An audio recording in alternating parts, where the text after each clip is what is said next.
In today's news, President Dr. Mohamed Moise assures there will be no discrimination in law. President's office announces dismissal and suspension of senior officials. And government proposes a bill to ban renting of social housing units.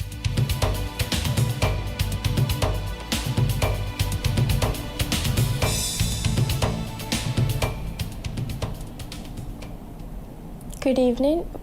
I'm Yashma Mohammed. Welcome to M News in English. President Dr. Mohamed Moise reaffirmed his commitment to upholding the Constitution and enforcing the laws of the Maldives, emphasizing that the rule of law must be maintained without exception or discrimination. In a statement on his official X account, the President underscored the fundamental principle of legal equality and asserted that the implementation of constitutional provisions and national laws must be conducted with complete impartiality, free from bias and prejudice or preferential treatment. President Dr. Mohamed Moise stressed the necessity of ensuring that justice is administered and independently and objectively uninfluenced by individual circumstances or social distinctions. He stated that considerations such as economic status, family background, social rank, personal reputation, and affiliations of political allegiance must have no bearing on the equitable applications of the law. Throughout his tenure, President Dr. Mohamed Moise has introduced multiple initiatives designed to strengthen accountability across all branches of government. He has consistently reiterated that any individual found in violation of regulations, whether in ministries, state-owned enterprises, or other public entities, will face the full force of the law without exception. MMTV would like to clarify that the screenshots circulating on social media, which claim to show news published by the outlet, are entirely false and fabricated. These screenshots, which appear to display articles from MMTV's website, falsely allege the President Dr. Mohamed Moise gave an exclusive interview to the organization. However, since its establishment, President Dr. Mohamed Moise has never given an interview to MMTV in any capacity, nor has he provided information for any article published by the outlet. The public is urged to remain vigilant against the spread of misinformation on social media, as sharing unverified news is both unethical and potentially harmful. As the Fourth Estate, media should remain independent of external influences in reporting, and the media and public alike should practice responsible circulation of verified news. Police have requested a court order to arrest Raud Ahmad Zilal, the last person seen with a woman who was found on the roof of a house adjacent to H. Fentonia on Friday morning. Deputy Commissioner of Police DCP Ismail Naveen said during a press conference at Iskandar Koshi that Raud is not cooperating with the investigation. The woman is believed to have fallen through the skylight of H. Fentonia, where forensic samples have been collected from the aluminium frame. Authorities are investigating whether any other individuals were involved. DCP Naveen said public concerns has prompted police to reconstruct the scene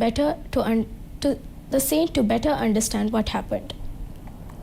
Surveillance footage shown at the briefing captured Raud and the woman on the staircase of the building. No individuals were seen in the footage at the time of the incident. According to the DCP, Raud tested positive for drugs and his passport has been confiscated. Passports of several others have connected to the investigation have also been seized. Police have identified the following individuals as persons of interest: Aishat Layali Iqbal, Aminat Junaina Jamshid, Hussein Hamis Ali, Ijaz Jaiz, Izdian Muhammad Mamoon, Raud Ahmad Zilal, Yusuf Ahmad Akram, and Yusuf Yassar Abdul Ghafoor. Among them is Dian Muhammad Mamoon, who served as Under Secretary for Strategic Communication at the President's Office, was dismissed from his post earlier today. The President's Office has dismissed one senior official, accepted the resignation of another, and suspended the latter from a separate government role. Izdian Mohammad Mamoon has been dismissed from his position as Under Secretary for Strategic Communication at the President's Office with immediate effect. Meanwhile, Dawood Ahmad Zilal has stepped down from his post as President of the Presidential Youth Advisory Board. His resignation has been formally accepted by President Dr. Mohammad Moise. In addition, Dawood has been suspended without pay from his separate role as Under Secretary for Digital Strategy at the President's Office. The suspension takes effect today. The announcements were made by the President's Office chief spokesperson Hina Walid via her official account on X.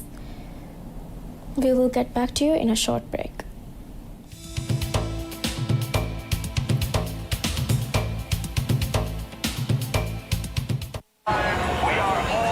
Mate, it's madness in here today. Of course, bro. It's the kickoff. It's the new Premier League season. I'll be ready. Get loud. This is new faces, latest drip, and fresh trims. It's time to believe.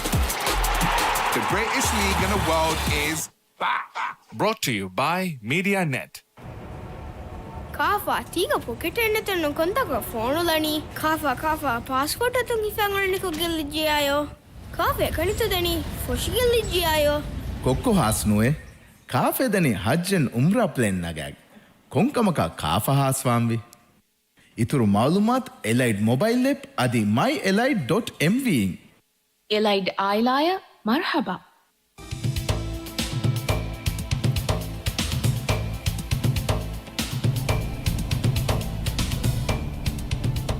This is M News in English and welcome back. The government has proposed a new bill to legally ban the renting out of properties allocated under its social housing schemes.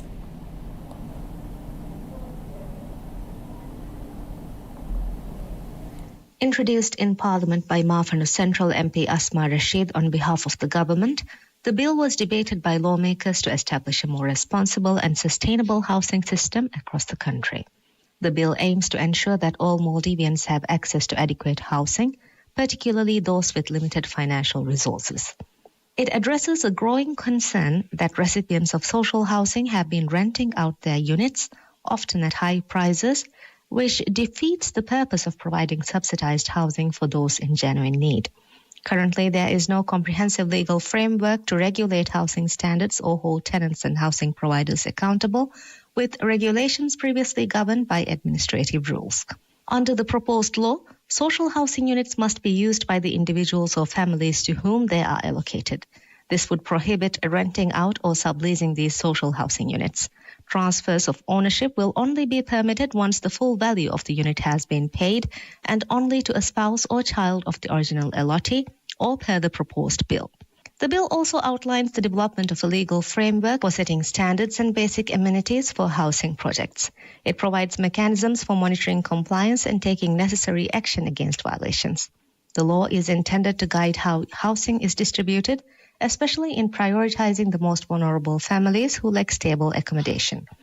In addition to regulatory measures, the bill mandates the creation of a housing fund within 90 days of the act coming into effect.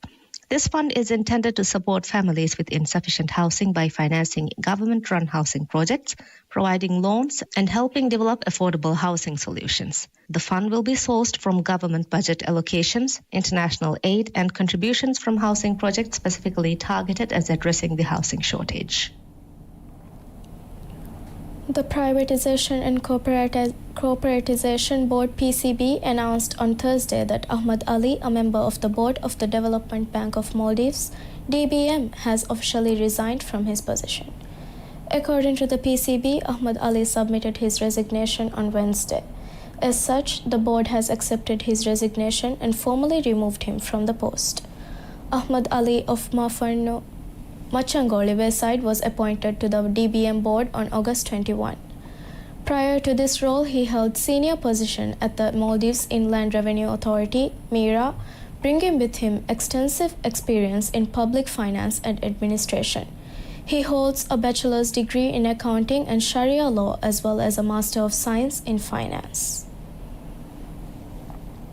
Ministry of Tourism and Environment has held a walk-in session with 25 representatives from 15 institutions to update the Maldives National Implementation Plan under the Stockholm Convention of Persistent Organic Pollutants. The workshop focuses on reviewing the initial plan created in 2017 and assessing the progress made in eliminating harmful POPs, long-lasting chemicals that pose serious threats to human health and the environment. The updated plan aims to enhance the nation's chemical management strategies. With financial backing from the Global Environment Facility, the Maldives has already disposed of 24 tons of polychlorinated biphenyl contaminated oil and equipment at an eco-friendly facility abroad. Additionally, a specialized medical waste management center has been established in Ha Alifu Bara and handed over to the Health Ministry. To strengthen public health safety, the ministry has also signed an MOU with the Health Ministry to supply equipment for heavy metal testing at the National Health Laboratory. The revised plan will identify existing hazardous chemicals and guide future actions to ensure environmental protection and public health. State Trading Organization STO has successfully trained and launched the country's first batch of locally trained radiographers into the job market. The initiative began after a 2018 study by GE Healthcare revealed a heavy reliance on expatriates in the radiography field. To address this gap, STO and GE Healthcare signed a Memorandum of Understanding MOU to offer a locally run radiography course aimed at strengthening the national workforce and improving access to diagnostic services. The STO Training Institute, established in 2019 and accredited by the Maldives Qualification Authority, led the program, which included a monthly stipend of MVR 2,300 for each student. Out of 25 participants, 23 completed the course successfully. 2 graduates have already secured positions in atoll hospitals, with the remainder actively seeking employment.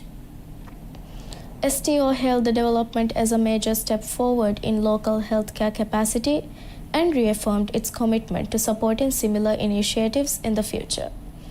The graduation ceremony was held at Villa College, where Health Minister Abdullah Nazim Ibrahim awarded certificates to the new radiographers. The Ministry of Health has announced the launch of major infrastructure upgrades at Ungu Faru Regional Hospital, Dr. Abdul Samad Memorial Hospital and Lavini Nafar Hospital, aiming to transform them into tertiary-level healthcare facilities. The announcement was made earlier today during an official ceremony held at the ministry. The Maldives Transport and Contracting Company MTCC has been entrusted with the development of Ungu Faru Regional Hospital and Dr. Abdul Samad Memorial Hospital. Both facilities are set to undergo significant upgrades, including the construction of new buildings and the expansion of critical departments. Upon completion, the hospitals will be equipped to offer advanced medical services aligned with tertiary care standards. Key components of the project include the upgrade of laboratory complexes and intensive care units. Meanwhile, the Maldives Road Corporation has been awarded the contract for the development of Lavini Nafar Hospital. This project focuses on reinforcing the hospital's infrastructure and enhancing its readiness to deliver high-level medical care.